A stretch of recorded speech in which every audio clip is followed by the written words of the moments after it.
ដើម្បីកុំឲ្យខកខាននិងទទួលបានព័ត៌មានសំខាន់ៗនិងទាន់ហេតុការណ៍ពី Channel របស់យើងខ្ញុំសូមពុកម៉ែបងប្អូនចុចលើពាក្យ Subscribe ឬចុចលើរូបកណ្ដឹងនិងពាក្យថាអររួចជាស្រេចបាទជាដំបូងនេះសូមអញ្ជើញលោកនាងកញ្ញាស្ដាប់ព័ត៌មានប្រចាំថ្ងៃដែលមានមេតិការដូចតទៅម្ចាស់ក្រុមហ៊ុនទិញសម្លៀកបំពាក់ម៉ាកយីហោជាង60នៅសហគមន៍អឺរ៉ុបគាំទ្រវិធានការដកផ្នែកខ្លះនៃប្រព័ន្ធការអនុគ្រោះពន្ធ EBA ពីកម្ពុជាមន្ត្រីសិទ្ធិមនុស្សថាការអនុញ្ញាតឲ្យកប៉ាល់ទេសចរបរទេសចូលចតនៅកម្ពុជាមិនអាចឆ្លុះបញ្ចាំងអំពីការគោរពសិទ្ធិមនុស្សនៅកម្ពុជានោះទេរួមនឹងព័ត៌មានផ្សេងៗមួយចំនួនទៀតបាទជាបន្តទៅទៀតនេះខ្ញុំបាទសូមជូនព័ត៌មានទាំងនោះពឹស្ដា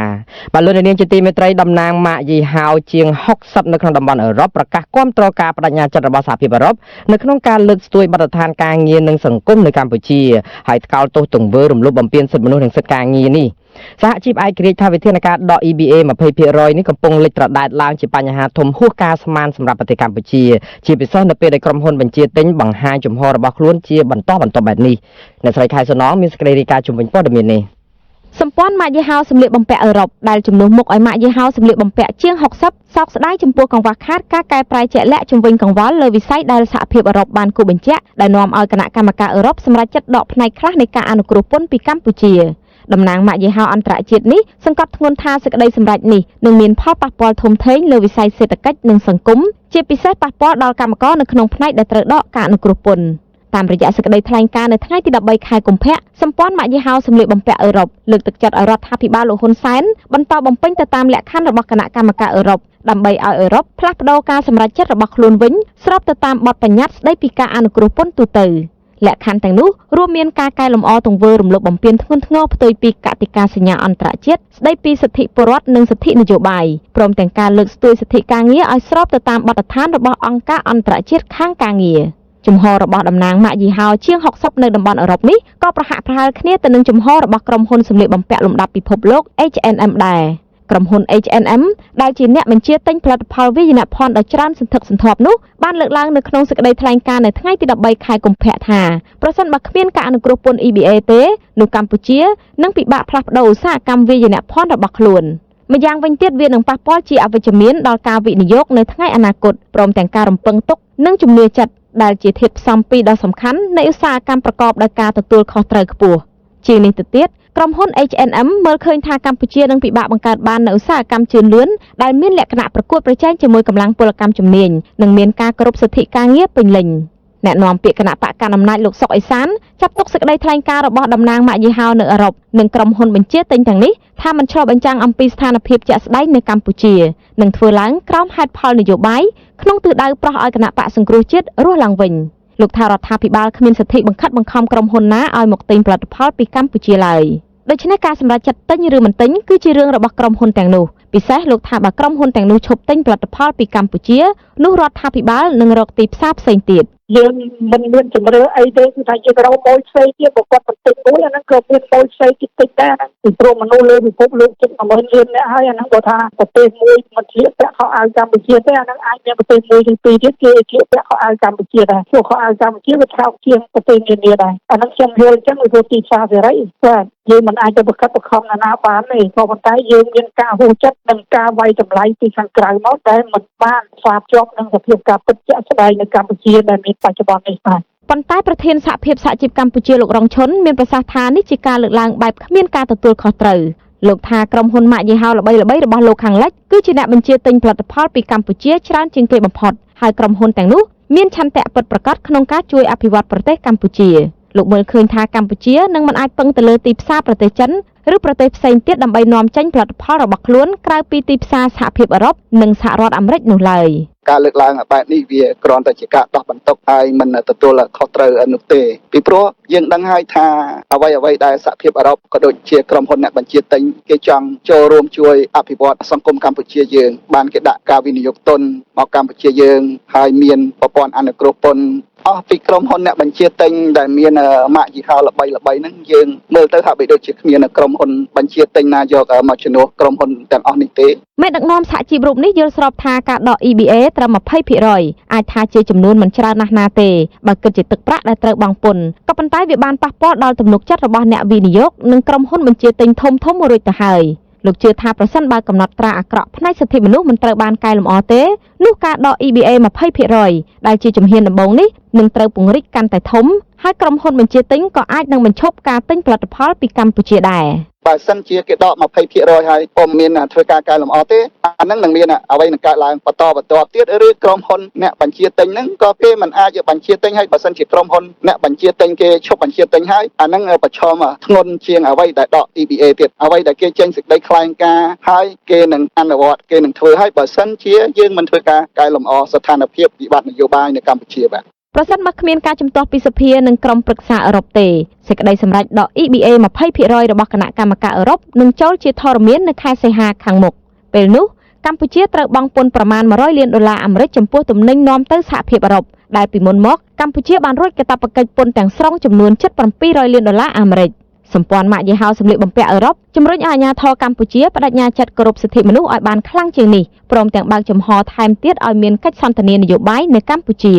ជាមួយគ្នានេះស្ថាប័ននេះអំពាវនាវដល់គណៈកម្មការអឺរ៉ុបឲ្យបង្កើតផែនទីចង្អុលផ្លូវច្បាស់លាស់និងកំណត់ពេលវេលាជាក់លាក់សម្រាប់រដ្ឋាភិបាលកម្ពុជាដើម្បីតាមដានដំណើរការអភិវឌ្ឍនៅពេលប្រមាណខែខាងមុខទៀតនេះចា៎នាងខ្ញុំខែសុណងអាស៊ីសេរីរាយការណ៍ពីរដ្ឋធានី Washington បាទលោកនាងជាទីមេត្រីតកតងនឹងបញ្ហាការដកការអនុគ្រោះពន្ធ EBA នេះដែរគឺក្រោយគណៈកម្មការអឺរ៉ុបប្រកាសដកប្រព័ន្ធអនុគ្រោះពន្ធខ្លះពីកម្ពុជារបបក្រុងភ្នំពេញបានថ្លែងការតបទៅវិញភ្លាមដែរដោយច្រានចោលការរកឃើញអំពីស្ថានភាពរំលោភសិទ្ធិមនុស្សនិងបំផ្លាញប្រជាធិបតេយ្យនៅកម្ពុជានេះបើទោះជាយ៉ាងនេះក្តីរបបក្រុងភ្នំពេញអះអាងថាខ្លួននៅតែបដិញ្ញាពង្រឹងទំនាក់ទំនងជាមួយសហភាពអឺរ៉ុបបន្ថែមទៀតនិងបដិញ្ញាអនុវត្តប្រព័ន្ធប្រជាធិបតេយ្យពហុបកតើរដ្ឋាភិបាលមានជំហរបែបនេះមានន័យយ៉ាងដូចម្ដេចបាទសូមលោកនាងរងចាំស្ដាប់វេទិកាអ្នកស្ដាប់អាស៊ីសេរីដែលយើងពិភាក្សាទៅលើប្រធានបទនេះនៅរាត្រីនេះហើយនឹងប្រធានបទដែលភ្ជាប់ទៅនឹងចំណុចនេះផងដែរជុំវិញក្តីកង្វល់របស់កម្មកររោងចក្រចំពោះផលប៉ះពាល់ដល់ជីវភាពពួកគាត់ក្រោយរោងចក្របិទទ្វារជាបណ្ដាហើយលោកនាងអាចចូលរួមនៅក្នុងការបញ្ចេញជាយោបល់ឬក៏ចូលរួមសួរវាគ្មិនរបស់យើងនៅក្នុងរាត្រីនេះដែលមានអ្នកសាស្ត្រាចារ្យខាងនយោបាយនិងវិទ្យាសាស្ត្រនយោបាយគឺលោកអែមសវណ្ណរានិងខាងតំណាងសហជីពគឺមានលោករងឈុនចូលរួមបាទលោកនាងអាចសរសេរជាមតិនៅក្នុងខ្ទង់ comment របស់យើងនៅក្នុង inbox ប្រអប់ផ្ញើសារនេះក៏បានឬក៏ដាក់លេខទូរស័ព្ទដែលក្រុមការងារយើងខ្ញុំនឹងតាក់ទងទៅលោកនាងវិញសូមលោកនាងរងចាំស្ដាប់វេទិកានេះនាពេលបន្តិចទៀតនេះបាទសូមអរគុណ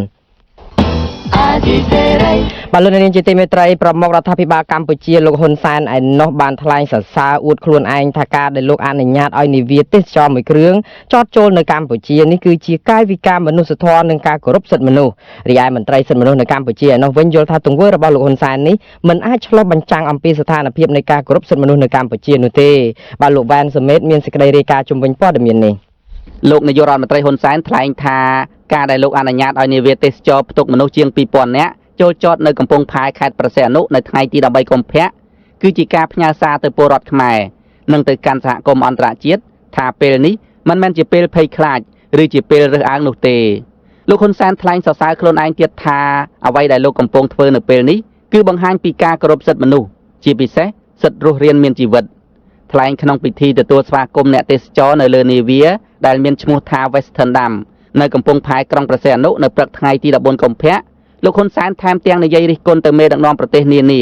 ដែលបានបដិសេធមិនឲ្យនាវាទេសចរមួយនេះចូលចតក្នុងទឹកដីរបស់ពួកគេថាជាអេរយាប័តមិនសមរម្យនិងមិនអាចទទួលយកបានថ្ងៃនេះប្រសិនបើខ្ញុំមកទទួលប្រជាពលរដ្ឋនៃបណ្ដាប្រទេសរហូតដល់41សញ្ជាតិនៅទីនេះបែរជាគ្រោះថ្នាក់ដល់ខ្លួនខ្ញុំវាក៏ស័ក្តិសមនឹងពលិកម្មដែលខ្ញុំធ្វើដើម្បីមនុស្សជាតិផងដែរតើឲ្យយើងនិយាយពីការគោរពសិទ្ធិមនុស្សអ្វីទៅប្រសិនបើសិទ្ធិរស់រានមានជីវិតមិនត្រូវបានគោរពផងនោះកម្ពុជាយកការទទួលខុសត្រូវមួយលើបញ្ហាការគោរពសិទ្ធិមនុស្សជាចម្បងហើយដំបូងបំផុតត្រូវគោរពដល់ការរស់រានមានជីវិតរបស់មនុស្សដែលមានជាង 2000 នាក់នៅលើនាវានេះដែលមានរហូតដល់41សញ្ជាតិនាវាទេសចរ Western Dam មានផ្ទុកអ្នកដំណើរជាង 1400 នាក់និងបុគ្គលិកកប៉ាល់ជាង 800 នាក់បានចាក់ចេញពីទីក្រុងហុងកុងប្រទេសចិនកាលពីថ្ងៃទី1ខែកុម្ភៈ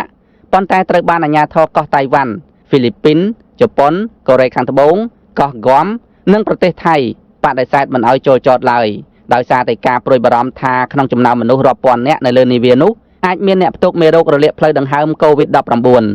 នៅព្រឹកថ្ងៃទី14ខែកុម្ភៈលោកហ៊ុនសែនបានទៅទទួលស្វាគមន៍អ្នកដំណើរទាំងនោះដោយផ្ទាល់ដោយមានជូនបាច់ផ្កានិងក្រមាពួកគេគ្រប់គ្នាក្នុងឱកាសទិវានៃក្តីស្រឡាញ់ទៀតផងដោយខ្លាចអ្នកទេសចរទាំងនោះមិនស្គាល់លោកហ៊ុនសែន រដ្ឋមន្ត្រីក្រសួងសាធារណការនិងដឹកជញ្ជូនលោកសុនច័ន្ទថុលបានចូលចាំប្រាប់អ្នកទេសចរទាំងនោះគ្រប់គ្នាថានេះគឺជានាយករដ្ឋមន្ត្រីរបស់កម្ពុជាក្នុងឱកាសនោះលោកហ៊ុនសែនក៏ប្រកាសប្រាប់អ្នកទេសចរទាំងនោះថាពួកគេអាចស្នាក់នៅកម្ពុជាប៉ុន្មានថ្ងៃក៏បាននិងអាចដើរហើរក្នុងប្រទេសកម្ពុជាគ្រប់ទីកន្លែងជាពិសេសនៅក្នុងខេត្តព្រះសីហនុនិងខេត្តសៀមរាបអនុញ្ញាតឲ្យពួកគាត់បានចុះទៅលេងកម្សាន្តហើយប្រជាពលរដ្ឋតាមស្ថានភាពភោជនីយដ្ឋាននៅក្នុងខេត្តព្រះសីហនុមិនត្រូវរើសអើងមិនត្រូវភ័យខ្លាចអំពីរឿងនេះទេបើសិនជាមានការឆ្លងណាមួយគឺឆ្លងទៅពួកខ្ញុំតែម្ដងដូច្នេះខ្ញុំសង្ឃឹមយ៉ាងមាំថាពលរដ្ឋកម្ពុជានឹងយកការទទួលខុសត្រូវមួយក្នុងឋានៈជាអ្នកដែលបានចូលរួមចំណែកដើម្បីលើកស្ទួយដល់សិទ្ធិរស់រានមានជីវិតសិទ្ធិដើរហើរដោយសេរីនិងសិទ្ធិមិនត្រូវបានគេរើសអើងការឆ្លៀតឱកាសលើកឡើងពីរឿងសិទ្ធិមនុស្សនេះគឺបន្ទាប់ពីសហភាពអឺរ៉ុបសម្រាប់ដកហូតការនឹងគ្រោះពន្ធ EBA ពីកម្ពុជាចំនួន 20% ឬក្នុងរង្វង់ទឹកប្រាក់ជាង $1,000 លានដោយសារតែរដ្ឋាភិបាលលោកហ៊ុនសែនបានរំលោភសិទ្ធិមនុស្សធ្ងន់ធ្ងរនិងការបំផ្លាញលទ្ធិប្រជាធិបតេយ្យនៅកម្ពុជានាយករងទទួលបន្ទុកផ្នែកខ្លំមើលសិទ្ធិមនុស្សនៃអង្គការលីកាដូលោកអំសំអាតមានប្រសាសន៍ថាកាយវិការរបស់លោកហ៊ុនសែននៅពេលនេះគឺអាចធ្វើឲ្យអ្នកនៅលើនាវានោះឬប្រទេសរបស់ពួកគេស្វាគមន៍និងអរគុណប៉ុន្តែលោកនៅតែជំរុញឲ្យរដ្ឋាភិបាលធ្វើឲ្យប្រកាសថាអ្នកទាំងនោះមិនមានជំងឺរលាកផ្លូវដង្ហើម COVID-19 នោះឡើយលោកបន្តថាចំពោះការលើកឡើងពីការបដិញ្ញាចិត្តគោរពសិទ្ធិមនុស្សនេះគឺជាសិទ្ធិរបស់លោកហ៊ុនសែនប៉ុន្តែស្ថានភាពនៃការគោរពសិទ្ធិមនុស្សនៅកម្ពុជាមិនទាន់ល្អនៅឡើយទេជាពិសេសសិទ្ធិពលរដ្ឋនិងសិទ្ធិនយោបាយរដ្ឋត្រីបានបង្ហាញអំពីឆន្ទៈនៅក្នុងគោលការណ៍នៃការគោរពសិទ្ធិមនុស្សហ្នឹងវាជាការត្រឹមត្រូវអញ្ចឹងខ្ញុំគិតថាតទៅមុខនៅកម្ពុជាយើងអាចនឹងមានការកែប្រែឬក៏យើងធ្វើយ៉ាងណាឲ្យស្ថានភាពសិទ្ធិមនុស្សនៅកម្ពុជាយើងហ្នឹងមានភាពល្អប្រសើរទៅតាមអ្វីដែលខាងសហគមន៍អឺរ៉ុបដែលគេធ្លាប់លើកឡើងឲ្យយើងស្ដារឡើងវិញអំពីលទ្ធិជាតិសាសន៍និងការគោរពសិទ្ធិមនុស្សហ្នឹងអ្នកទេសចរប្រមាណជាង400នាក់បានចុះពីនាវានោះប៉ុន្តែពួកគេមិនបានដើរកម្សាន្តក្នុងប្រទេសកម្ពុជានោះទេគឺពួកគេបានធ្វើដំណើរតាមយន្តហោះត្រឡប់ទៅប្រទេសរបស់ពួកគេរៀងៗខ្លួនវិញហើយក៏មានអ្នកទេសចរផ្សេងទៀតមិនទាន់ចុះពីលើនាវានៅឡើយលោកហ៊ុនសែនអះអាងថាអ្នកទេសចរនៅលើនាវានេះពុំមានអ្នកផ្ទុកជំងឺរលាកផ្លូវដង្ហើម COVID-19 នោះទេគឺពួកគេមានសុខភាពល្អធម្មតាបន្ទាប់ពីក្រសួងសុខាភិបាលពិនិត្យសុខភាពរួចរាល់ទោះជាយ៉ាងណាពលរដ្ឋខ្មែរមួយចំនួនបានរិះគន់លោកហ៊ុនសែននៅលើបណ្ដាញសង្គម Facebookថាកាយវិការមនុស្សធម៌និងទឹកចិត្តមនុស្សធម៌របស់លោកហ៊ុនសែនក្រោមពាក្យស្លោកសន្តិភាពភ្នោខ្មោចមិនមានតម្លៃសម្រាប់ជាតិឡើយគឺជាកាយវិការពុតបុត្រនិងគ្មានទឹកចិត្តបរិសុទ្ធនោះទេពួកគេថាលោកហ៊ុនសែនព្រោះតែមហិច្ឆតាអំណាចរបស់ខ្លួនបានបោះបង់ចោលនៅផលប្រយោជន៍រួមដើម្បីតែពាក្យគុណធម៌คล้ายៗរបស់ខ្លួនប៉ុណ្ណោះគិតត្រឹមថ្ងៃទី14ខែកុម្ភៈជំងឺរលាកផ្លូវដង្ហើម COVID-19 ដែលបង្កឡើងដោយវីរុស SARS-CoV-2 ដែលមានប្រភពរីករាលដាលពីទីក្រុងវូហានប្រទេសចិនបានសម្លាប់មនុស្សកើនដល់ជាង 1,300 នាក់ហើយខណៈអ្នកឆ្លងកើនដល់ជាង 64,000 នាក់អ្នកស្លាប់ភាគច្រើននិងអ្នកឆ្លងភាគច្រើននៅប្រទេសចិនវីរុសនេះបានឆ្លងរីករាលដាលដល់ប្រទេសជិត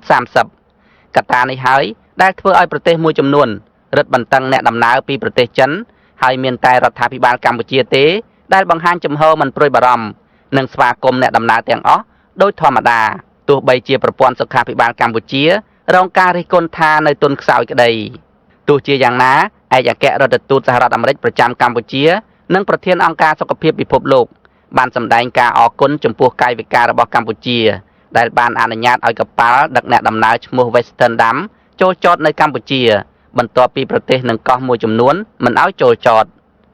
ខ្ញុំបាទវ៉ែនសុមេតអាស៊ីសេរីពីរដ្ឋធានី Washington បាទលោកនាងជាទីមេត្រីនៅក្នុងពេលដែលប្រមុខដឹកនាំកម្ពុជាបង្ហាញពីការមិនសូវបារម្ភអំពីការឆ្លងរាលដាលនៃមេរោគកូវីដ -19 ឬហៅតាមប្រភេទឈ្មោះថ្មីដែលថា SARS-CoV-2 នៅឯប្រទេសចិននោះកំពុងតែ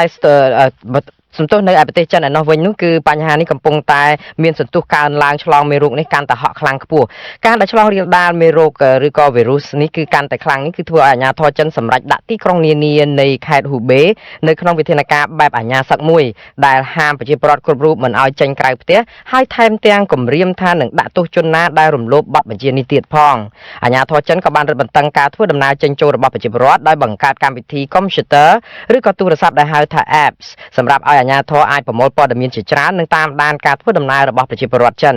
ប្រជាពលរដ្ឋត្រូវផ្ដល់ព័ត៌មានដល់អាជ្ញាធរមុននឹងចេញឬក៏ចូលទីក្រុងសំខាន់បាទជំងឺផ្លូវដង្ហើមថ្មីដែលបង្កឡើងដោយ virus corona ឬហៅថាមេរោគ SARS-CoV-2 នេះត្រូវបានអង្គការសុខភាពពិភពលោកដាក់ឈ្មោះឲ្យថ្មីថាជំងឺ COVID-19 បាទគណៈកម្មការសុខាភិបាលជាតិរបស់ប្រទេសចិនបានឲ្យដឹងថាបុគ្គលិកពេទ្យចំនួន 1700 នាក់បានឆ្លងមេរោគ SARS-CoV-2 នេះហើយក្នុងនោះស្លាប់ 6 នាក់គិតត្រឹមថ្ងៃទី11ខែកុម្ភៈកន្លងទៅនេះតារាង graphic ស្ថិតិសម្រាប់ថ្ងៃសុក្រទី14ខែកុម្ភៈនេះបង្ហាញគំនូសសញ្ញាអ្នកដែលឆ្លងមេរោគនេះគឺហក់ឡើងខ្ពស់ជាលំដាប់គ្មានសញ្ញាណាដែលបង្ហាញអំពីការថមថយនោះទេក្រៅពីប្រទេសចិនដីគោកប្រទេសមួយចំនួនទៀតក៏មានវិបត្តិមេរោគនេះដែរគឺប្រទេសសិង្ហបុរីឈរលំដាប់លេខ2ក្រុងហុងកុងលេខ3ថៃលេខ4ជប៉ុនលេខ5និងកូរ៉េខាងត្បូងលេខ6បាទលោកនាងជាទីមេត្រីព័ត៌មានដាច់ដោយឡែកមកពីខាងខ្មែរកម្ពុជាក្រោមឯណោះវិញប្រសង់ខ្មែរក្រោមមួយអង្គគឺប្រដេជប្រគុណសឺនទីឲ្យដឹងថាអាជ្ញាធរវៀតណាមនៅឯខេត្តឃ្លាំងបានប្រគល់លិខិតឆ្លងដែនថ្វាយព្រះអង្គវិញហើយនៅថ្ងៃទី14ខែកុម្ភៈនេះក្រោយមានការអន្តរាគមន៍ពីគ្រប់ភាគីខាងខ្មែរកម្ពុជាក្រោមនិងស្ថានទូតកម្ពុជាប្រចាំក្រុងហាណូយរួចមកប្រសង់សឺនទីប្រាប់អាស៊ីសេរីថាមន្ត្រីស្ថានទូតខ្មែរនៅក្រុងហាណូយបានទូរស័ព្ទមកប្រាប់ព្រះអង្គនៅព្រឹកថ្ងៃទី14ខែកុម្ភៈឲ្យទៅទទួលយកលិខិតឆ្លងដែននោះនៅឯសាលាឃុំដែលអាជ្ញាធរវៀតណាមបានដកហូតនិងសន្យាធានាសុវត្ថិភាពថ្វាយព្រះអង្គប្រជាប្រគុណសឺនទីឲ្យដឹងទៀតថានៅក្នុងពេលដែលទៅទទួលយកលិខិតឆ្លងដែននោះអាជ្ញាធរវៀតណាមមិនបានរករឿងនិងមិនបានបង្កភាពតានតឹងឬក៏តឹងតែងដូចមុនទៀតទេដោយអាជ្ញាធរវៀតណាមបានដូរមន្ត្រីថ្មីយកលិខិតឆ្លងដែនថ្វាយព្រះអង្គជំនួសមន្ត្រីដែលបានចាប់ដកហូតលិខិតឆ្លងដែនរបស់ព្រះអង្គកាលពីលើកមុននោះព្រះអង្គថាអាជ្ញាធរវៀតណាមក៏បានឲ្យព្រះអង្គចុះហត្ថលេខាលើលិខិតកំណត់ហេតុមួយដែរតែលោកមិនព្រមចុះតាមទេកំណត់ហេតុនោះជាភាសាវៀតណាមបានកត់ត្រាពីទីតាំងព្រះអង្គស្នាក់នៅបណ្ដោះអាសន្ននៅខេត្តឃ្លាំងនិងខ្លឹមសារដែលព្រះអង្គចែកចាយផ្សាយបន្តតាម Facebook អំពីសិទ្ធិរបស់ជនជាតិដើមខ្មែរកម្ពុជាក្រោមតែកំណត់ហេតុនោះមិនបានដាក់ពិន័យឬព្រមានព្រះអង្គទៀតឡើយបើទោះជាយ៉ាងនេះក្តីព្រះអង្គសឺនទីអះអាងនៅក្រៅទទួលបានលិខិតឆ្លងដែនថានឹងនៅតែបន្តសកម្មភាពបញ្ចេញមតិរិះគន់ដោយមិនប្រើភាសាជាប្រមាថនៅលើបណ្ដាញសង្គម Facebook ដដែលបាទលោកនាងជាទីមេត្រីព័ត៌មានដាច់ដライមួយផ្សេងទៀតគឺខាងតុលាការឯនោះវិញគឺតំណាងអัยការអមសាលាដំបងរាជធានីភ្នំពេញបានសម្រេចបន្តស្រាវជ្រាវសំណុំរឿងបេក្ខជនតវ៉ាលទ្ធផលសិស្សចៅក្រម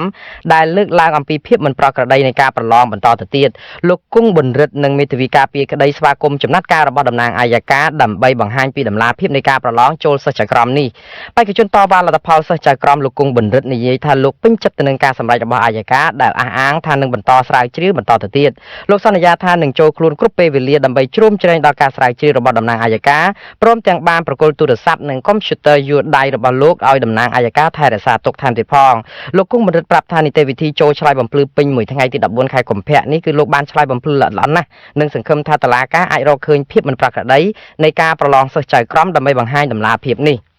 ក្នុងនាមខ្ញុំជាជនសង្ស័យហ្នឹងក៏ខ្ញុំចង់ឲ្យវិញ្ញា លោកបន្តការបើកការស៊ើបអង្កេតហ្នឹងដើម្បីរកឃើញការពិតនៅក្នុងករណីអានសាររបស់ខ្ញុំហ្នឹងបាទអញ្ចឹងទៅលោកវិញ្ញាក៏បានបង្ហាញថាចង់រកការពិតឲ្យឃើញដូចគ្នាអញ្ចឹងហើយខ្ញុំក្នុងនាមខ្ញុំចង់តែរកការពិតនៅក្នុងករណីហ្នឹងអញ្ចឹងខ្ញុំក៏បង្ហាញថាចង់ចូលរួមជាមួយលោកវិញ្ញាឲ្យដល់ទីបញ្ចប់ផងដែរបាទនីតិវិធីសាកសួរនឹងឲ្យឆ្លើយបំភ្លឺលើលោកគង់បណ្ឌិតនេះត្រូវបានមន្ត្រីតុលាការធ្វើឡើងជិត10ម៉ោងឯណោះគឺពេញមួយថ្ងៃទី14ខែកុម្ភៈតាំងពីម៉ោង9កន្លះព្រឹកដល់ម៉ោង6ល្ងាចដោយគ្មានការចេញក្រៅសម្រាកនោះទេលោកគង់បណ្ឌិតបានរងការចោទប្រកាន់ពីសំណុំរឿងគឺសំណុំរឿងទី1មានការចោទប្រកាន់ពីបទបរិហាគេជាសាធារណៈនិងញុះញង់ឲ្យមានការរើសអើងនិងសំណុំរឿងទី2បានជាប់ចោទពីបទពីទៀតគឺបទបរិហាគេជាសាធារណៈនិងបទបរិហាបង្កាច់គេសំណុំរឿងទី1ប្តឹងដោយមន្ត្រីក្រសួងយុតិធម៌ចំនួន3នាក់ដែលមានឈ្មោះនៅក្នុងវីដេអូរបស់លោកគង់បណ្ឌិតថាជាអ្នកធ្វើសកម្មភាពផ្ទាល់នៅក្នុងការទទួលលុយសំណូកពីបេក្ខជនប្រឡងចូលសាលាភូមិន្ទចៅក្រមគឺឈ្មោះពៅវិបុលសុងសំណិតនិងតូចវិចិត្រឯសំណុំរឿងទី2នោះគឺប្តឹងដោយតំណាងសិស្សជេលីភីជាប់ចៅក្រមចំនួនទី10ចំនួន6នាក់ បាទលោកនាងជាទីមេត្រីចុងក្រោយនេះគឺខាងក្រសួងបរិស្ថានបានរៀបចំកម្មវិធីបោះជំរំនៅក្នុងតំបន់ព្រៃឡង់ក្រោមប្រធានបទថាថ្ងៃនៃក្តីស្រឡាញ់បរិស្ថាននិងធនធានធម្មជាតិនៅថ្ងៃទី14ខែកុម្ភៈនេះគេបានប្រមាណថាមានមនុស្សចូលរួមកម្មវិធីនេះប្រហែល500នាក់មកពីក្រសួងស្ថាប័នគ្រឹះស្ថានសាធារណៈនិងឯកជននិងដៃគូអភិវឌ្ឍនិងតំណាងអង្គការមិនមែនរដ្ឋាភិបាលមានយុវជនសិស្សនិស្សិតសហគមន៍មូលដ្ឋាននិងក្រុមអ្នកស្រឡាញ់បរិស្ថានផងបាទតើសកម្មជនការពារបរិស្ថានព្រៃឡង់យល់យ៉ាងណាដែរចំពោះព្រឹត្តិការណ៍នេះសូមលោកអ្នកនាងរងចាំទស្សនាបទសម្ភាសន៍ផ្ទាល់ជាមួយនឹងអ្នកសម្របសម្រួលសមាគមព្រៃឡង់ខេត្តកំពង់ធំលោកហ៊ឿនសុភីបនៅក្នុងការផ្សាយរបស់យើងចាប់ពីម៉ោង 8:35 នាទីដល់ម៉ោង 9:05 នាទីយប់នេះជាបន្តទៅទៀតបាទសូមអរគុណបាទលោកនាងជាទីមេត្រីលោកនាងទើបបានស្ដាប់ការផ្សាយរបស់អាស៊ីសេរីដែលរៀបចំជូននៅខ្ញុំបាទពីរដ្ឋធានី Washington ហើយសូមលោកនាងរងចាំស្ដាប់វេទិកាអ្នកស្ដាប់អាស៊ីសេរីនាពេលបន្តិចទៀតនេះ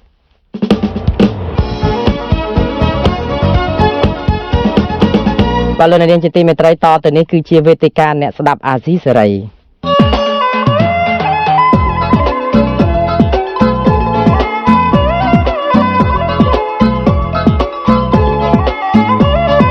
វេទិកាអ្នកស្ដាប់វិទ្យុអាស៊ីសេរីបាទលោកនាងជាទីមេត្រីខ្ញុំបាទសូមជម្រាបសួរលោកនាងសាជាថ្មីនេះគឺជាវេទិកាអ្នកស្ដាប់អាស៊ីសេរីហើយប្រធានបទសំខាន់នៅក្នុងរាត្រីនេះគឺយើងផ្ដោតទៅលើទណ្ឌកម្មរបស់គណៈកម្មការអឺរ៉ុបដែលបានសម្រេចដកការអនុគ្រោះពន្ធពីកម្ពុជា 20% សិន 20% នេះគឺស្មើនឹង 1000 លានអឺរ៉ូឬក៏ជាង 1300 លានដុល្លារសហរដ្ឋអាមេរិកនៃទំនិញដែលនាំចេញទៅទីផ្សារអឺរ៉ុបរួមមានទំនិញ4ប្រភេទធំៗគឺមានទាំងវិស័យសម្លៀកបំពាក់កាត់ដេរស្បែកជើងស្ករសនៅក្នុងនោះផងដែរនិងសម្ភារៈធ្វើដំណើរបាទហើយក្រោយគណៈកម្មការអឺរ៉ុបប្រកាសដកប្រព័ន្ធកណ្ដាលពន្ធខ្លះពីកម្ពុជានេះភ្លាមគឺរបបក្រុងភ្នំពេញឯណោះគឺថ្លែងការតបទៅវិញភ្លាមដោយច្រានចោលការរកឃើញអំពីស្ថានភាពរំលោភសិទ្ធិមនុស្សនិងបំផ្លាញប្រជាធិបតេយ្យនេះក៏ប៉ុន្តែនៅក្នុងនោះគឺរបបក្រុងភ្នំពេញអះអាងថាខ្លួននៅតែបដិញ្ញាពង្រឹងទំនាក់ទំនងជាមួយនឹងសហភាពអឺរ៉ុបបន្ថែមដូច្នេះចង់ដឹងថាតើការដែលបដិញ្ញានេះហើយបដិញ្ញាអនុវត្តប្រព័ន្ធប្រជាធិបតេយ្យពហុបកស្របពេលដែលខាងសហភាពអឺរ៉ុបបានរកឃើញអំពីការរំលោភសិទ្ធិមនុស្សនិងបំផ្លាញប្រជាធិបតេយ្យធ្ងន់ធ្ងរនោះតើចំហបែបនេះមានអត្ថន័យឬក៏មានន័យយ៉ាងដូចម្ដេចក្នុងការតបតទៅសហភាពអឺរ៉ុបនេះយើងមានវាគ្មិនពីររូបនៅក្នុងរាត្រីនេះដែលទី1គឺលោករងឈុនដែលជាប្រធានសហភាពសហជីពកម្ពុជាហើយនិងទី2គឺសាស្ត្រាចារ្យវិទ្យាសាស្ត្រនយោបាយនៃសាកលវិទ្យាល័យភូមិន្ទភ្នំពេញគឺលោកអែមសវណ្ណរាបាទឥឡូវនេះដើម្បីកុំឲ្យខាតពេលយូរខ្ញុំបាទសូមជម្រាបសួរលោកទាំងពីរពីចម្ងាយបាទសូមជម្រាបសួរបាទអរគុណណាស់លោកទាំងពីរដែលមកមានញឹកឲ្យឆ្លៀតឱកាសឲ្យចូលក្នុងការជជែកនៅក្នុងរាត្រីនេះហើយចំពោះអ្នកដែលលោកនាងដែលកំពុងតែតាមដានស្ដាប់និងទស្សនាការផ្សាយរបស់អាស៊ីសេរីនេះលោកនាងអាចចូលរួមបញ្ចេញយោបល់ផងឬក៏សួរសំណួរទៅវាគ្មិនយើងបានដែរដោយដាក់លេខទូរស័ព្ទឬក៏សរសេរជាសំណួរនៅក្នុងខ្ទង់ comment របស់អាស៊ីសេរីនៅពេលនេះក្រុមការងារយើងខ្ញុំនឹងព្យាយាមតាក់ទងទៅលោកនាងឲ្យបានក្នុងការជជែកនៅក្នុងរាត្រីនេះអញ្ចឹងជាបឋមនេះខ្ញុំចង់រុញសំណួរដំបូងរបស់ខ្ញុំទៅខាងលោកសាស្ត្រាចារ្យលោកអែមសវណ្ណរាមមុនដោយសារតែជ្រុងរបស់យើងនៅទីនេះគឺផ្ដោតទៅលើចម្លើយតបរបស់រដ្ឋាភិបាលលោកអែមសវណ្ណរាលោកប្រហែលជាបានជ្រាបហើយអំពីសេចក្តីថ្លែងការណ៍របស់ក្រសួងការបរទេសរបស់កម្ពុជានឹងគឺភ្លាមពេលដែលចេញសេចក្តីសម្រេចរបស់សហភាពអឺរ៉ុបនឹងគឺច្រានចោលទាំងស្រុងបានន័យថាអ្វីដែលជាការរកឃើញរបស់សហភាពអឺរ៉ុបនឹងគឺខាងក្រសួងការបរទេសកម្ពុជាសម្ដែងការសោកស្ដាយណាស់ដែលថាការសម្រេចបែបនេះលំអៀងមិនឆ្លុះបញ្ចាំងអំពីតថភាពជាក់ស្ដែងនៅក្នុងប្រទេសកម្ពុជាទេប៉ុន្តែយ៉ាងណាក៏ដោយចុះក៏ខាងរដ្ឋាភិបាលថានៅតែសហការជាមួយនឹងសហភាពអឺរ៉ុបនៅក្នុងន័យសហការនេះតើបានន័យថាម៉េចលោកសវណ្ណរាតើកម្ពុជាសហការនៅក្នុងរបៀបធ្វើដដែលឬក៏សហការនៅក្នុងការកែប្រែអ្វីដែលសហភាពអឺរ៉ុបបានរកឃើញបាទក្នុងន័យនេះគឺជាបឋមខ្ញុំសូមមុនបកស្រាយសូមអធិស្ឋានសូមអធិស្ឋានពីប្រិយមិត្តអាស៊ីសេរីសូមកែបន្តិចខ្ញុំមិនមែនជាសាស្ត្រាចារ្យនៅសាកលវិទ្យាល័យភូមិន្ទភ្នំពេញទេបាទសូមអធិស្ឋានសូមទោសបាទដាក់ថាទូទៅទៅបាទសូមអធិស្ឋានដែរទៅចង់បាទចង់បញ្ជាក់ថាការសហការក្នុងន័យនេះគឺចង់បានន័យថាសហការនៅក្នុងរូបភាពតែសហគមន៍អឺរ៉ុបផ្ដល់ឲ្យកម្ពុជានៅអត្រាអនុគ្រោះពន្ធ 80% ហើយបានន័យថាផ្ដាច់ 20% មិនមែនន័យថាសហការនៅក្នុងការរក្សាឬក៏ហៅថាជំរុញឲ្យ EBA នេះវាបាត់បង់ទេគឺដើម្បីរក្សាអ្វីដែលមាននៅសល់ឲ្យវានៅដដែលហើយយន្តការនៃការ អនុវត្តឬក៏យន្តការនៃការបើកគេហៅថាលំហសេរីភាពអ្វីដែលសហគមន៍អឺរ៉ុបលើកឡើងហ្នឹងគឺខាងភាគីរដ្ឋាភិបាលកម្ពុជានៅតែឆ្លើយតបក៏ប៉ុន្តែអ្វីដែលឆ្លើយតបតែបដិសេធទៅនឹងសហគមន៍អឺរ៉ុបថាឧទាហរណ៍ទៅក្នុងន័យមួយវិនិច្ឆ័យមិនប្រព្រឹត្តឬក៏មិនមានសុភវិនិច្ឆ័យហ្នឹងអានេះជាការយល់ឃើញរបស់ភាគីរដ្ឋាភិបាលកម្ពុជាទេក៏ប៉ុន្តែអ្វីដែលសហគមន៍អឺរ៉ុបលើកឡើងគឺគេបានចាត់វិធានការហើយអញ្ចឹងហើយបានថាគោលការណ៍ជាទូទៅការយល់ឃើញរបស់ខ្លួនឯងគួរតែផ្អែកទៅលើមូលដ្ឋាននៃសមាជិកជាដៃគូដែលគេធ្វើការសម្រេចចិត្តមានការប្រសើរបើមិនបើនៅក្នុងក្របខ័ណ្ឌដែលរដ្ឋាភិបាលឆ្លើយតបគាត់ថាយល់ឃើញនៅក្នុងក្របខ័ណ្ឌរដ្ឋាភិបាលមិនមានសុខភាពសម្រាប់ប្រព័ន្ធអត្រានុគ្រោះពន្ធនេះទេហើយបើមិនបើកម្ពុជាមិនសហការបានន័យថាកម្ពុជាអាចកាន់តែខាត់បាត់បង់លើក្នុងផ្នែកពាណិជ្ជកម្មនេះហើយនឹងផ្នែកការទូតថែមទៀតអញ្ចឹងហើយយន្តការមានតែបន្តរក្សាអ្វីដែលបានបណ្ណាគឺយកប៉ុណ្្នឹងសិនបាទអរគុណលោកអែមសវណ្ណរាហើយខ្ញុំក៏សូមអធិស្ឋានម្ដងទៀតនៅក្នុងការដែលប្រកាសទូនីតិរបស់លោកតែចាប់ពីពេលនេះទៅគឺយើងនឹងធ្វើតាមអ្វីដែលជាសំណូមពរនិងតតិភាពជាក់ស្ដែងរបស់ទូនីតិរបស់លោកនៅក្នុងនាមជាសាស្ត្រាចារ្យទូទៅនេះលោកអែមសវណ្ណរាបើតាក់ទងជាមួយនឹងការឆ្លើយតបនៅក្នុងចំណុចមួយបើទោះបីជារដ្ឋាភិបាលច្រានចោលនៃការរកឃើញនៃការរំលោភសិទ្ធិមនុស្សបំផ្លាញប្រជាធិបតេយ្យតែថានឹងគ្រងសហការធ្វើយ៉ាងម៉េចពង្រឹងប្រព័ន្ធប្រជាធិបតេយ្យពហុបកប្រព័ន្ធប្រជាធិបតេយ្យពហុបកនេះគឺជាអ្វីដែលជាខ្លឹមសារសំខាន់នៅក្នុងប្រព័ន្ធប្រជាធិបតេយ្យដែរតែបើរដ្ឋាភិបាលនៅតែសំអាងថាខ្លួនបដិញ្ញាបន្តអនុវត្តបានន័យថារដ្ឋាភិបាលនៅតែជឿជាក់ថាអ្វីដែលខ្លួនកំពុងតែធ្វើនេះគឺត្រឹមត្រូវហើយគ្រាន់តែបន្តអនុវត្តហ្នឹងគឺថែរក្សាអ្វីដែលមានស្រាប់អញ្ចឹងមិនមែនបានន័យថានឹងកែលម្អអ្វីតទៅទៀតទេតើសារនេះគឺមិនមានន័យដូចថាមិនមានចេញសារអីដដែលទេឬយ៉ាងម៉េចទៅលោកសវណ្ណរាបាទក្នុងន័យលិខិតឆ្លើយតបពីក្រសួងការបរទេសហ្នឹងគឺក្នុងន័យដែលអ្វីដែលគេហៅថារក្សាអ្វីដែលមានស្រាប់ដោយលោកណារ៉េតលើកឡើងមិនអញ្ចឹងបានក្នុងន័យទី1ត្រង់ន័យមួយទៀតក៏ប្រកបទៅក្នុងន័យថាអាចគេធ្វើគេហៅថាការឆ្លើយតបទៅនឹងសំណុំពរសហគមន៍អឺរ៉ុបដែលលើកឡើងដែលទាមទារហ្នឹងគេព្យាយាមធ្វើឧទាហរណ៍ការកាត់ក្តីលោកសុំស្ការអតីតមេដឹកនាំគណៈបកប្រឆាំងអីជាដើមនេះអានេះជាយន្តការមួយក៏ប៉ុន្តែការព្យាយាមការរក្សាកិច្ចសហប្រតិបត្តិការនេះ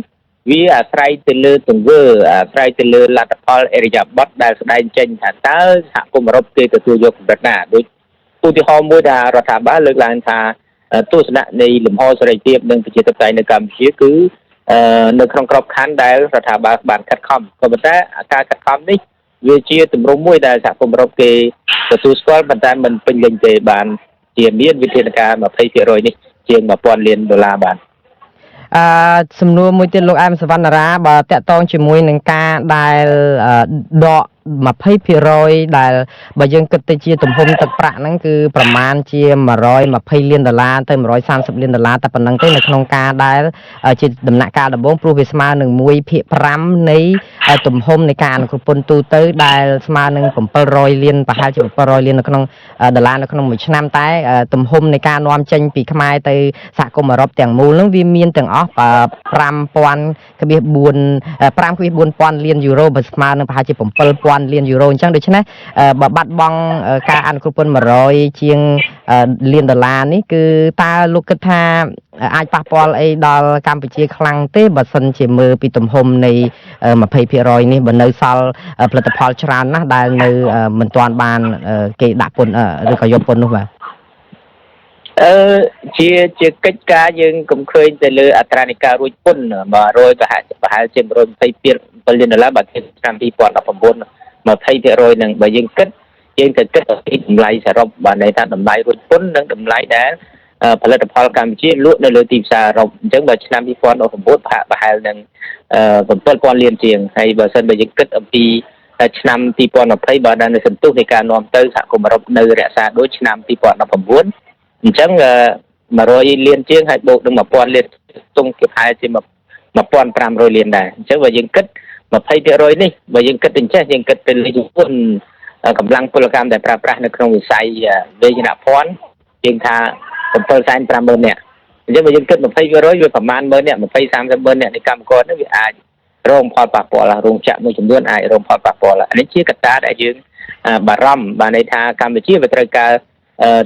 ថាវិការនៅក្នុងការផ្គត់ផ្គង់ប្រចាំឆ្នាំនេះខ្វះខាតជាឆ្នាំ2020នេះជិត2000លានហើយបើសិនបើយើងបាត់បង់អានឹង1500លានទៀតវាច្រើនគួរសមដែលវាអាចជំរុញឲ្យសន្ទុះនៃការអភិវឌ្ឍសេដ្ឋកិច្ចកម្ពុជាមានការធ្លាក់ចុះហើយបាទអរគុណលោកសវណ្ណរាខ្ញុំស្លេះសំណួរលោកសិនខ្ញុំមានលោករងឈុននៅក្នុងខ្សែទូរស័ព្ទនេះដែរលោករងឈុនខាងពីខាងសហជីពទៅវិញខ្ញុំបានអាស៊ីសេរីបានសម្ភាសលោករងឈុនជាហោហាយដែរទៅហើយតកតងជាមួយនឹងការយល់ឃើញយ៉ាងណាដែរអំពីជំហររឿងការដកការអង្គពន្ធនេះក៏ប៉ុន្តែដោយសារលោកគ្រប់គ្រងលោកតំណាងឲ្យសហជីពកម្មករជាច្រើននៅក្នុងប្រទេសកម្ពុជាខ្ញុំចង់សួរសំណួរលោកតកតងពីរឿងផលប៉ះពាល់ទៅកម្មករវិញឥឡូវនេះលោកសវណ្ណរាលោកមានប្រសាសន៍ឲ្យថា 20% នេះក៏មើលថាឃើញជាតួលេខ 20% មែនក៏ប៉ុន្តែបើនិយាយពីទំហំនៃការប៉ះពាល់នោះក៏មានបើយើងកណនាទៅច្រើនគួរសមដែរទាំងបូកចូលគ្នាទៅវាប៉ះពាល់ដល់កម្មកររាប់សែននាក់ឥឡូវនេះលោករងឈុនខ្ញុំមុននឹងនិយាយពីការប៉ះពាល់ដល់កម្មករខ្ញុំក៏ចង់ឲ្យលោករងឈុនបានស្ដាប់ប្រសាសន៍កម្មករពីររូបដែលយើងកម្រនឹងបានឮពួកគាត់អាចបញ្ចេញសារជាសាធារណៈបានណាក៏ប៉ុន្តែប្រហែលជាគាត់ទ្រាំនឹងការលំបាកនេះមិនបានក៏ចេញជាការ live នៅលើ Facebook ដែលកំពុងតែចែកចាយបន្តគ្នាជាហោហាយហើយកម្មការនីទាំងពីរនាក់ហ្នឹងពីរោងចក្រមួយដែលលើកឡើងអំពីកង្វល់ធំមិនចំពោះតែរឿង EBA ទេតែចំពោះពីរឿងស្ថានភាពដែលកំពុងតែមានស្រាប់នេះសូម្បីតែការចំណាយប្រាក់បៀវត្សប្រាក់ឈ្នួលកម្មករឡើងបានខ្លះហើយក៏ប៉ុន្តែអាការដែលចាយទៅលើទិញម្ហូបអាហារទៅលើសពសារពើថ្លៃជួលផ្ទះអីហ្នឹងក៏វាធ្ងន់ឧទាហរណ៍ដែលគាត់លើកឡើងដែលយើងមើលរឿងសាមញ្ញមួយគាត់និយាយពីរឿងថាទិញខ្វិតយកមកទទួលទាននោះខ្វិតពីមុន500ទិញបានពី3ដុំល្មមដែរប៉ុន្តែឥឡូវអាទំហំប៉ុណ្ណឹងទំហំតិចជាងហ្នឹងហើយឡើងទៅ1000រៀលហើយហ្នឹងក៏អត់ទាន់គិតពីរឿងចង្រិតគិតពីរឿងស្អីផ្សេងទៀតដែលកាន់តែថ្លៃតែឥឡូវសូមស្ដាប់ប្រសាសន៍គាត់សិនហើយខ្ញុំនឹងសួរសំណួរលោករងឈុនបាទតាក់ទងនឹងហូបចុកក៏ដូចគ្នាពីមុនតើធ្វើ5000 6000ហ្នឹងគឺហូបបបគ្នា2នាក់3នាក់ហូបថាមិនអស់ផងតែឥឡូវចាប់ពី10000ជាងអញ្ចឹងទិញបានថាទិញអត់បានទៀត10000ជាងណាទិញអត់បានទៀតអញ្ចឹងហេតុអីក៏ពេលប្រាក់ខែឡើងឲ្យពួកខ្ញុំតំណែងទីផ្សារក៏ឡើងដែរអញ្ចឹងខ្ញុំអត់ដឹងថាត្រូវធ្វើម៉េចទេអញ្ចឹងបើសិនជាពិបាកពេកបាច់ចំឡាយព្រោះឲ្យឡើងតែ$8តែពួកខ្ញុំនេះដូចខ្វិតហ្នឹងចឹងខ្ញុំលើកឧទាហរណ៍ខ្វិតហ្នឹងឲ្យមើលពីមុនតែ500ទិញបានហូបតែឥឡូវនេះ1000សួរថាគាត់គិតមិនវិញថ្មីហ្នឹងឮថាពេលជួការងាររហូតដល់ទៅរយៈពេល1ខែឬក៏ទៅ2ខែអញ្ចឹងសម្រាប់ពួកខ្ញុំជាកម្មករពួកខ្ញុំគឺបារម្ភហើយនឹងព្រួយចិត្តផងចំណុចហ្នឹងខ្លាំងមែនតើមានការងារធ្វើផងម៉េចទិញខ្វិត1000នៅរលុយទិញខ្វិត1000ទៀតបានទៀតតម្រុំអត់មានការងារធ្វើនាំពីយួរការងារទៀតអញ្ចឹងគឺជាបញ្ហាខ្លាំងមែនទែនសម្រាប់ពួកខ្ញុំដែលជាកម្មករឥឡូវនោះម្នាក់ក៏ប្រាប់អ្នកជំនុំគ្នារឿងអាការបញ្យួរការងារហ្នឹងមិនដឹងថាចំរោងចក្រខ្ញុំឬក៏រោងចក្រគេទេចា៎បាទលោករងឈុនមិនទាន់គិតដល់ EBA ទេគឺគ្រាន់តែជីវភាពប្រចាំថ្ងៃត្រឹមលុយទិញខ្វិតហ្នឹងលំបាកទៅហើយចោះតម្រាំតែគេបិទរោងចក្រតម្រាំតែមានបញ្ហាប៉ះពាល់ដល់រឿង EBA នេះតើចំពោះលោកយល់យ៉ាងម៉េចអំពីការលើកឡើងរបស់កម្មករនេះបាទចំពោះការលើកឡើងរបស់បងប្អូនកម្មការនីមានន័យថាបានឆ្លុះបញ្ចាំងការពិតដែលពួកគាត់បានជួបប្រទះនៅជីវភាពប្រចាំថ្ងៃរបស់ពួកគាត់ហើយយើងដឹងហើយនៅឆ្នាំ2020នេះខាងនយោជកបានដំឡើងឲ្យគាត់តែ$8ទេអញ្ចឹងបើយើងងាកទៅមើលថ្លៃបន្ទប់ថ្លៃផ្ទះឡើងលើសអ្វីដែលនយោជកបានដំឡើងឲ្យគាត់ថែមទៀតអញ្ចឹងបើយើងមើលទស្សនវិជ្ជារួមដូចគាត់បានលើកឡើងដូចជាខ្វិតមួយដុំធ្លាប់តែទិញ500ឥឡូវហ្នឹងវាត្រូវគុណនឹង2ដូចចង្រិតមួយកញ្ចប់គាត់ធ្លាប់ទិញតែ1000ត្រូវគុណនឹង2អញ្ចឹងអ្វីត្រូវឡើងថ្លៃទាំងអស់អានឹងយើងមិនទាន់និយាយទៅដល់សម្ភារៈមហូបអាហារធំដុំផងគ្រាន់តែជារបស់ហូបចុកបន្តិចបន្តួចហើយមានការឡើងថ្លៃខ្ពស់ប៉ុណ្ណឹងហើយអញ្ចឹងជីវភាពរបស់គាត់ដែលទទួលបានប្រាក់ឈ្នួល$190ក្នុងមួយខែនេះនឹងប្រឈមទៅនឹងការលំបាកក្នុងការរស់នៅប្រចាំថ្ងៃអ្វីដែលបារម្ភលើសពីនឹងថែមទៀតតាក់ទងទៅនឹងបងប្អូនកម្មការនីនោះតាក់ទងទៅនឹងបញ្ហាការជួររោគចក្រដែលចំហាយពីការបាត់បង់ EBA ហើយទី2ដោយសារបញ្ហាវីរុសនៅប្រទេសចិនផងចឹងធ្វើឲ្យរោងចក្រនៅកម្ពុជាយើងនេះនឹងមានការជួរ នឹងបាត់ទ្វារមួយចំនួនហើយធ្វើឲ្យបងប្អូនកម្មការនេះនឹងផ្អាកការងារនឹងមួយរយៈពេលឬមួយខែឬជាមួយខែហើយយើងឃើញថាវានឹងបញ្ហាកើតឡើងចំពោះពួកគាត់ដែលធ្ងន់ធ្ងរទៀតយើងដឹងហើយថាកម្មករស្ទើរតែ99% ហើយដែលជាប់លុយនៅធនាគារស្ទើរតែគ្រប់គ្នាដូច្នេះសំណួរសួរថាតើបើសិនជាបាត់បង់ការងារបាត់បង់ប្រាក់ឈ្នួលថាតើគាត់បានអ្វីបង់នៅធនាគារអានឹងស្ទើរតែជារឿងបញ្ហាទាំងអស់ដែលយើងមើលឃើញនៅក្នុងសង្គមកម្ពុជាយើងហើយចំពោះបងប្អូនកម្មការនេះមិនតែប៉ុណ្្នឹងទេអ្នកដែលប្រកបមុខរបរនៅតាមលក់ដូរនៅតាមរោងចក្រក៏ដូចជាអ្នកដឹកកម្មករមានឡានមានដឹកកម្មករជាហោហែហ្នឹងនៅពេលដែលកម្មករអត់មានការងារធ្វើសម្រាប់ពេលហ្នឹងពួកបងប្អូនប្រជាពលរដ្ឋទាំងអស់ហ្នឹងក៏មានផលប៉ះពាល់ផងដែរនៅការរកប្រាក់ចំណូលប្រចាំថ្ងៃរបស់ពួកគាត់ហ្នឹងអញ្ចឹងយើងឃើញទំហំប៉ះពាល់ហ្នឹងវាជាទំហំធំទោះបីគេមានការកាត់20%ក៏ដោយក៏អតិពលអាក្រក់ដែលជះទៅដល់អ្នកវិនិយោគទុនក៏ដូចជាអ្នកក្រុមហ៊ុនអ្នកបញ្ជាទិញដែលគេធ្វើការពិចារណាទៅលើអ្វីដែលសហភាពអឺរ៉ុបបានប្រកាសដល់ប្រព័ន្ធអនុគ្រោះពន្ធ RFA នេះបាទអរគុណលោករងជនឥឡូវនេះដោយសារតែយើងមានអ្នកទូរស័ព្ទចូលពីខាងខេត្តកំពង់ធំសូមជម្រាបសួរខាងលោកខាងកំពង់ធំបាទមានមតិឬក៏សំណួរអីទៅវាគ្មិនរបស់យើងសូមអញ្ជើញបាទជម្រាបសួរបាទជំរាបសួរបងហើយនឹងជម្រាបសួរដល់លោកវិក្កាមទាំងពីរផងខ្ញុំមានសំណួរសួរថាតើសហភាពអឺរ៉ុបតែគាត់ផ្ដាច់ប្រព័ន្ធអនុគ្រោះពន្ធ 20% ហ្នឹងហើយឃើញថាប្រជាពលរដ្ឋយើងពិបាកប៉ុណ្ណឹងហើយចុះបើសិនជារដ្ឋាភិបាលគាត់មិនគិតគូរមកគោរពសិទ្ធិប្រជាពលរដ្ឋឬក៏គិតគូរគោរពសិទ្ធិនឹងគ្រប់ច្បាប់តើវានឹងមានផលប៉ះពាល់ប៉ុណ្ណាទៅបាទហើយខ្ញុំគាត់នៅចង់សួរលោកវិក្កាមប៉ុណ្ណឹងហើយមួយទៀតខ្ញុំមានការព្រួយបារម្ភយ៉ាងខ្លាំងព្រោះឃើញថាទី1ស្រុកយើងរាល់ថ្ងៃនេះមានការពិបាកយ៉ាងខ្លាំងទាំងសេដ្ឋកិច្ចហើយទាំងការរស់នៅរបស់ប្រជាពលរដ្ឋហើយខ្ញុំក៏ស្នើឲ្យរដ្ឋាភិបាលគិតគូរហើយនឹងគោរពនៅសិទ្ធិនិងងាកមកគោរពច្បាប់បាទនិងគោរពកតិកាអន្តរជាតិឡើងវិញបាទអរគុណច្រើនលោកខាងកំពង់ធំបាទតាមពិតកង្វល់របស់លោកហ្នឹងគឺដូចជាកង្វល់របស់អ្នកដែលតាមដានស្ដាប់អាស៊ីសេរីជាហូរហែដែលដាក់សារនៅ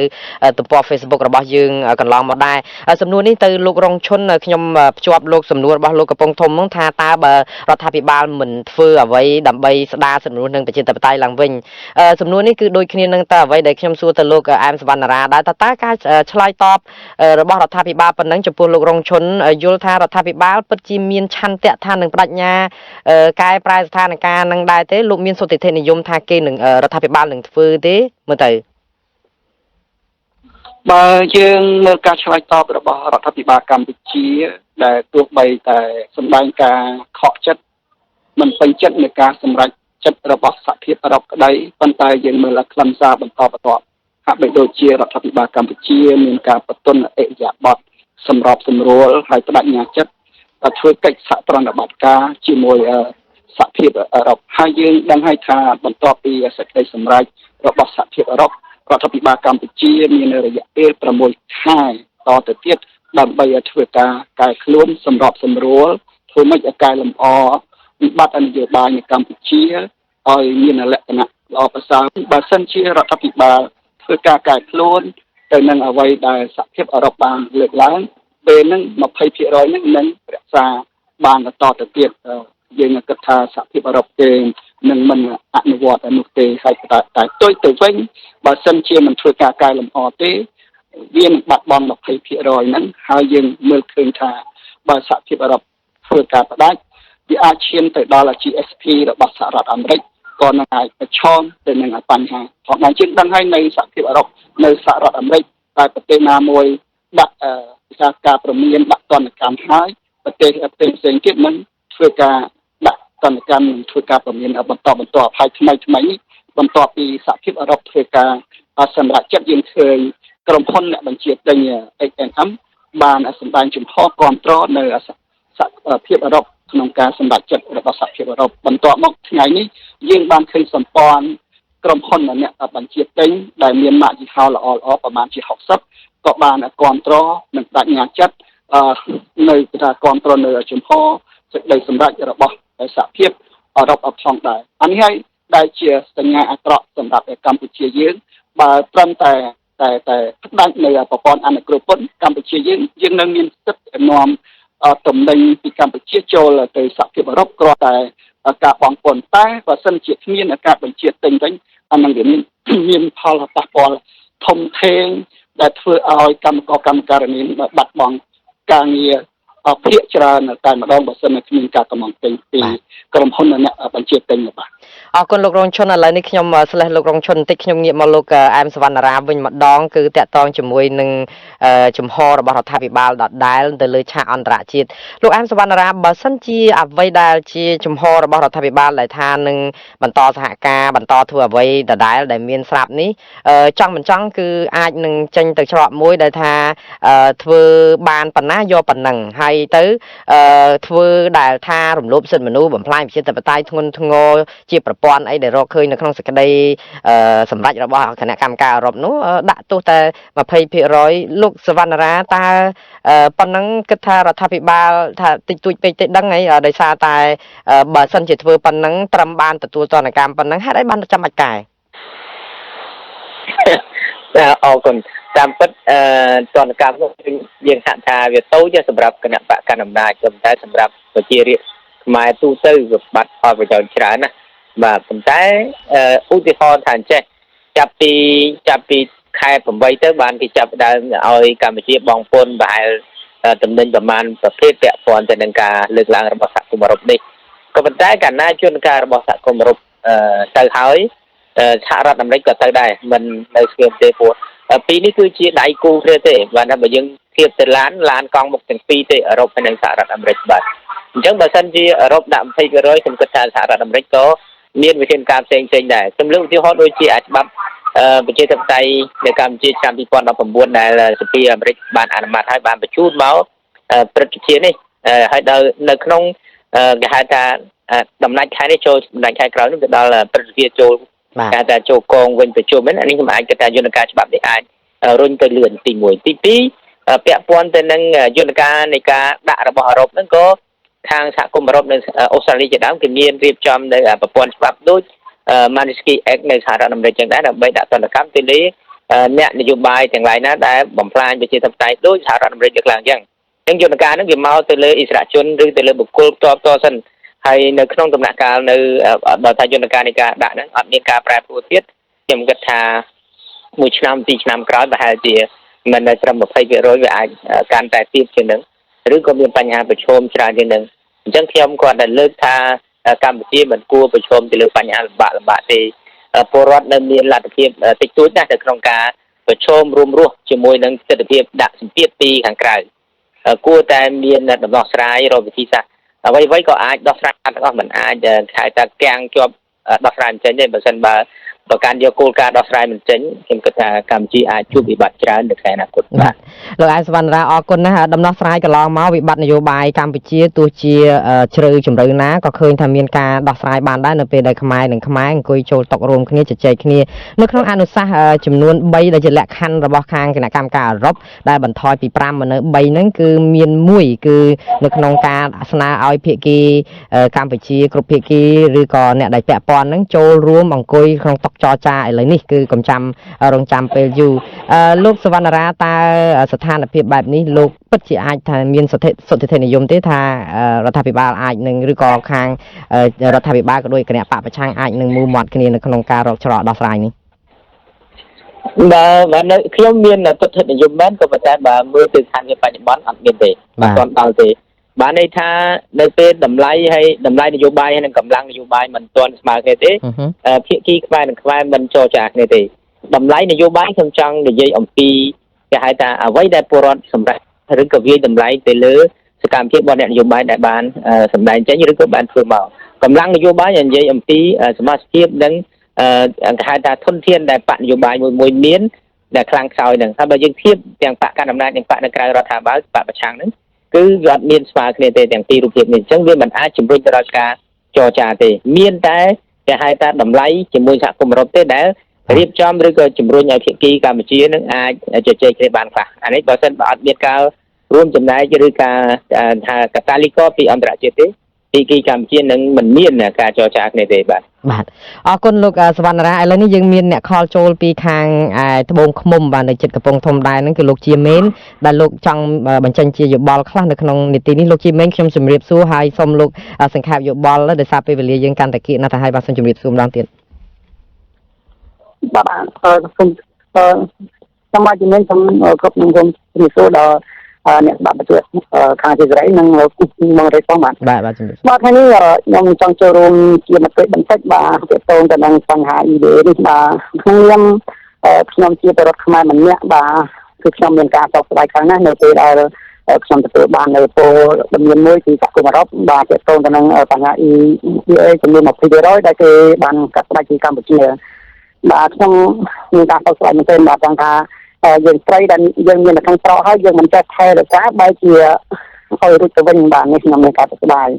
បាទហើយមួយទៀតខ្ញុំចង់ចូលជាមតិហ្នឹងគឺថារដ្ឋាភិបាលបាននិយាយថាព្រៀងខ្លួនរួចជាស្រេចហើយប្រសិនបើមានករណីបិទក្រុមហ៊ុនរោងចក្រនានានៅក្នុងស្រុកខ្មែរបាទខ្ញុំ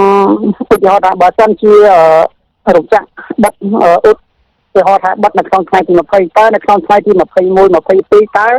ខាងរដ្ឋាភិបាលអាចស្វែងរកការងារឲ្យកម្មករខ្មែរធ្វើបានដែរឬទេបាទនឹងខ្ញុំជាសង្ខេបទេបាទហើយមួយទៀតខ្ញុំសូមលើកយកបញ្ហាមួយចំនួនរបស់ពលរដ្ឋយើងដែលគាត់បាននិយាយថាខ្ញុំថាពួកគាត់គាត់តែនឹងជំពាក់ខាងលើខាងគ្រឹះស្ថានគ្រឹះហិរញ្ញវត្ថុនិងធនាគារបាទដូច្នេះបើសិនជាបញ្ហា EBA នេះប៉ះពាល់ដល់ជីវភាពនិងការរកស៊ីរបស់គាត់ធ្វើឲ្យការរកស៊ីរបស់គាត់មិនអាចរកប្រាក់ចំណូលបាន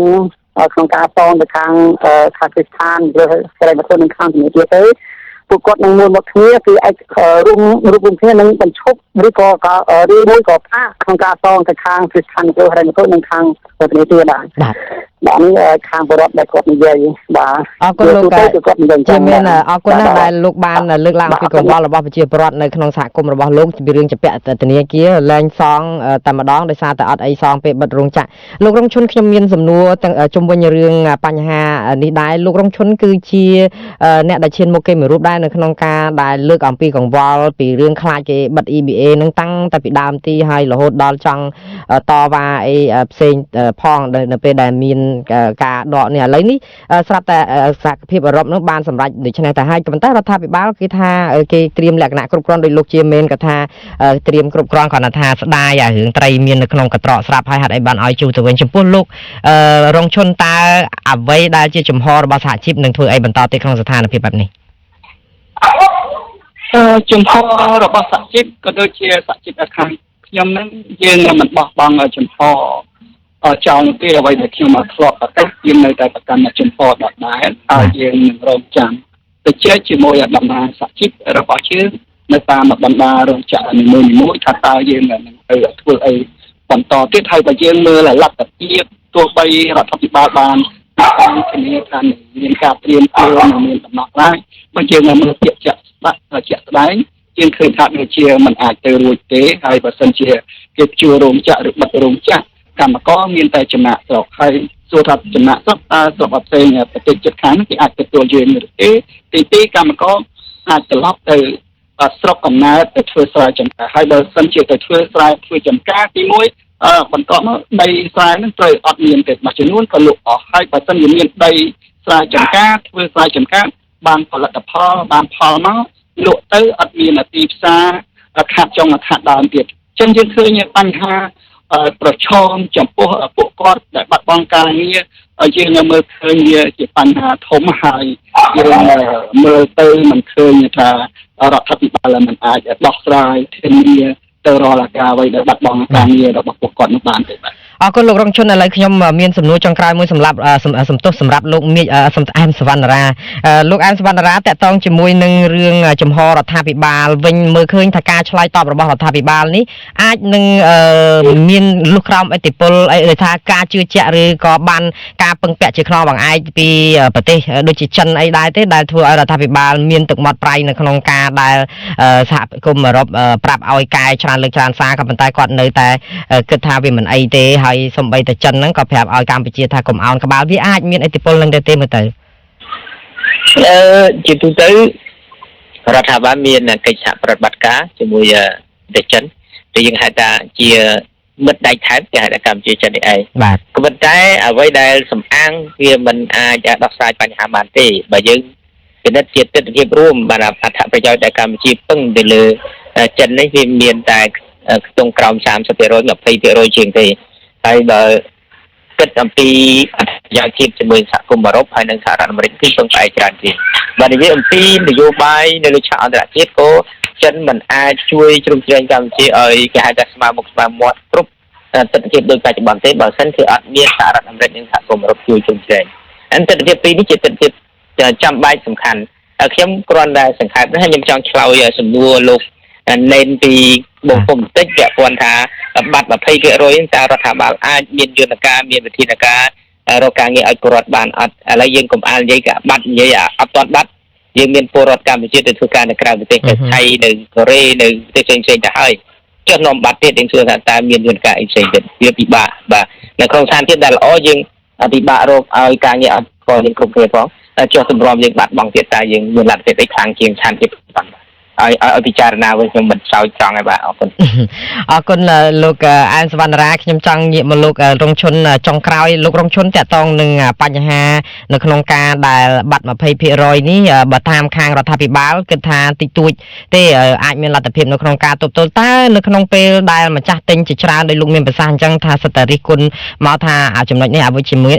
មានអាចថាបើបង់ពន្ធពេញទៅទំនិញហ្នឹងអាចនៅតែនាំចេញបានទៅស្រុកក្រៅដែរទេមើលទៅបើជាមើលការបង់ពន្ធយើងដឹងហើយថារដ្ឋាភិបាលកម្ពុជាមិនទាន់បានត្រៀមលក្ខណៈដើម្បីបង់ពន្ធឲ្យសហភាពអឺរ៉ុបនោះទេហើយខាងក្រុមហ៊ុនក៏មិនទាន់ត្រៀមខ្លួនក្នុងការបង់ពន្ធនោះដែរអញ្ចឹងបើសិនជាបាត់ទាំងស្រុងពេលរោងចក្រភាគច្រើនគេនឹងរត់ទៅរកប្រទេសណាដែលងាយស្រួលក្នុងការវិនិយោគទុនដែលគេអាចទាញផលចំណេញបានច្រើនជាងនឹងហើយនៅកម្ពុជាយើងភ្លើងក៏ថ្លៃសេវាគេថាកាយាធិបតេយ្យក៏ច្រើនអំពើពុករលួយអញ្ចឹងគេមិនពិបាកវិនិយោគទុននៅកម្ពុជាយើងណាហើយពុំរាំតែបាត់បង់ការអនុគ្រោះពន្ធថែមទៀតនាំទៅបង់ពន្ធអានឹងជាចំណោទបញ្ហាសម្រាប់អ្នកវិនិយោគអញ្ចឹងហើយបានជាយើងឃើញសមាគមនយោជកតែងតែចេញសេចក្តីថ្លែងការណ៍បន្ទូចក្នុងការទាមទារមិនចង់ឲ្យមានការបាត់បង់ប្រព័ន្ធអនុគ្រោះពន្ធនេះអានេះដែលជាបញ្ហាហើយរដ្ឋាភិបាលបើយើងមើលទៅរដ្ឋាភិបាលមានលទ្ធភាពដោះស្រាយមិនមែនថាអត់ទេពីព្រោះអ្វីដែលយើងធ្លាប់ទទួលប្រព័ន្ធអនុគ្រោះពន្ធកន្លងមកហ្នឹងយើងគ្រាន់តែអនុវត្តទៅការលើកកម្ពស់សិទ្ធិមនុស្សការលើកកម្ពស់លទ្ធិប្រជាធិបតេយ្យហើយនឹងប្រកបនយោបាយបើកប្រព័ន្ធផ្សព្វផ្សាយក៏ដូចជាបើកលំហសេរីភាពសហជីពសេរីភាពសមាគមអង្គការសង្គមស៊ីវិលហើយយើងអាចធ្វើសកម្មភាពបច្ចុប្បន្នហ្នឹងធ្វើម៉េចឲ្យល្អប្រសើរទៅមុនថ្ងៃដូចជាថាមុនថ្ងៃបោះឆ្នោតក្រុមប្រឹក្សាខុបសង្កាត់ខែ6ឆ្នាំ2017ទៅអញ្ចឹងអ្វីនឹងវាល្អប្រសើរវិញហើយករណីដែលយើងធ្វើបែបនេះមិនមែនមានន័យថាដូចនាយករដ្ឋមន្ត្រីថាគាត់នឹងបន្តឲ្យបរទេសចូលនៅក្នុងអធិបតេយ្យភាពនៃកម្ពុជាមិនខំក្បាលឲ្យបរទេសតាមការពិតអានេះគ្រាន់តែអនុវត្តទៅតាមលក្ខខណ្ឌដែលយើងធ្លាប់អនុវត្តកន្លងមកតាមិនមែនភាពអឺរ៉ុបគេមកចង់លោកក្នុងលើកដៃនៅក្នុងដែនអធិបតេយ្យនៃកម្ពុជាទេតាមការពិតគេចង់ជួយជ្រោមជ្រែងឲ្យពលរដ្ឋកម្ពុជានឹងទទួលបានសិទ្ធិសេរីភាពទទួលបានការគោរពសិទ្ធិមនុស្សយុត្តិធម៌សង្គមតែប៉ុណ្្នឹងទេគ្មានបំណងឲ្យលើសពីហ្នឹងទេអរគុណច្រើនលោករងឈុនហើយអរគុណច្រើនលោកអែមសវណ្ណរាដែលបានផ្ដល់ឱកាសឲ្យខ្ញុំបានទៅពិភាក្សានៅក្នុងនីតិនេះបាទខ្ញុំបាទមុងណារ៉េតក៏សូមជម្រាបលាលោកអ្នកនាងអ្នកស្ដាប់វិទ្យុអស៊ីសេរីនៅពេលនេះដែរបាទសូមអរគុណបាទសូមជម្រាបលា